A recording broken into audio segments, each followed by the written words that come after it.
Aquí que tengo guardadas cosas de waifu. Digo, cosas que te pueden servir. Y está hecho con acero de Transformers. Irrompible. A ver. Póntela. Ok. ¿Ya no estás ciega? No, ya no estoy ciega. ¿Y cuándo te podré dar la máscara? Es tuya porque yo no la quiero. Ok. De nada, waifu. Como si tú no te hubieras besado con la nada que tienes al lado.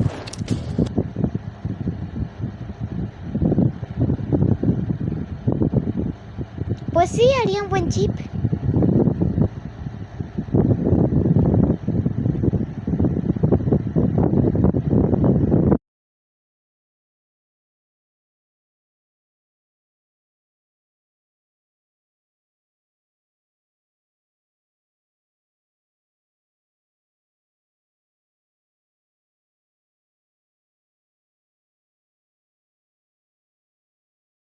¿Quién se quedó traumado en la última aventura?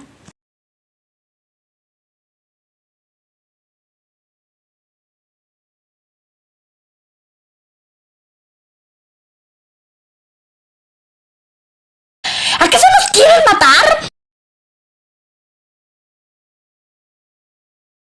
Sugerimos ideas, pero estás sordo y ciego. Y no ves la caja que tenemos en medio de la pared. Ay, no me digas.